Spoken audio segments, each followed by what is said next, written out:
All right, let's talk about something that comes up in some of the biggest moments of our lives. What is a property actually worth? It's a number that can feel so up in the air. But as we're about to find out, getting to that true value is way more of a science than you might think. I mean, really think about it for a second. Whether you're trying to buy your dream home, sell the one you're in, or figure out an inheritance, that one number, it changes everything. So how do you know the price tag you're looking at is the real deal? Well, that's because it's not supposed to be just a gut feeling or some slick sales pitch. It's a conclusion, a verdict really, that's backed up by hard evidence and delivered by a highly trained expert. So let's get into it. Okay, first things first. We have to draw a really clear line in the sand between two very different jobs, representing someone and, well, valuing something. Here's the best way to think about it. A real estate agent?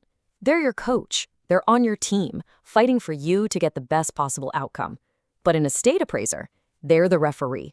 Their job isn't to pick a side. It's to look at the facts, and only the facts, to determine what's called fair market value. Their loyalty is to objectivity, not to the buyer or the seller. And that role as the unbiased referee, that's what makes the appraisers so incredibly important. Their neutrality is everything. The whole point of their job is to land on this one thing, the fair market value. And that's not the pie-in-the-sky price the seller wants, and it's not the lowball offer a buyer might dream of. It's the realistic, impartial price a property would sell for right now, under normal conditions. No agenda, just the facts. And this right here, this is the golden rule.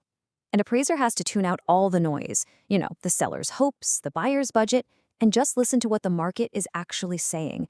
The final number has to reflect genuine market conditions. That's it. End of story.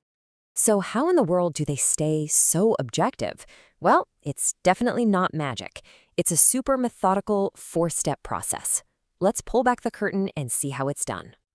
It all kicks off with a detailed, hands-on inspection. They're documenting literally everything: condition, size, features, you name it. Then they basically become detectives. They dig into what we call comps, similar properties that have sold recently nearby, to get a solid benchmark.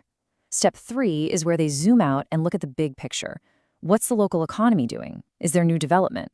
And finally, all this evidence gets wrapped up into a super detailed report that shows all their work and backs up their final number. It's a real investigation. Okay, so that's the how, but what about the when? When does this actually matter to you? Well, let's look at some pretty big life moments where an appraiser is absolutely essential. Yep, you'll find appraisers right in the middle of all of these situations. When you apply for a mortgage, for instance, the bank isn't just going to take your word for it. They need an appraiser to confirm the house is worth what you're borrowing. Or think about a divorce or settling an estate. An appraiser provides that neutral, fair number so that all the assets can be divided up properly. They're basically the official fact checkers when the stakes are really, really high. So if you ever find yourself in one of these situations, getting an objective valuation isn't just a nice to have. Honestly, it's pretty much required to make sure everything is fair and transparent for everyone involved. And these experts, they're everywhere. They might be independent consultants you hire directly, or they could work inside real estate firms, for banks and other financial institutions, or even for the government, helping with things like tax assessments. Their skills are needed pretty much anywhere an unbiased property value is critical. So that brings us to the big question, right? Why should you actually trust their final number? Well, the answer really boils down to their training, their qualifications, and their professionalism. You see, you can't just wake up one day and decide you're an appraiser. It's a tough process. You have to get licensed, go through accredited education, get tons of supervised, real-world experience, and pass some really rigorous exams.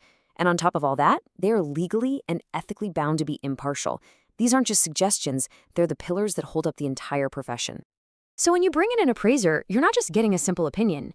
You're hiring deep, comprehensive expertise in everything from local zoning and building codes to really complex financial models. They bring a whole library of knowledge to every single job. And that's really the bottom line, isn't it? The estate appraiser acts as a guardian of fairness. By giving us a number that's objective and backed by evidence, they protect every single person involved in a transaction. And in doing that, they help keep the whole real estate market stable and trustworthy. It's a pretty big deal.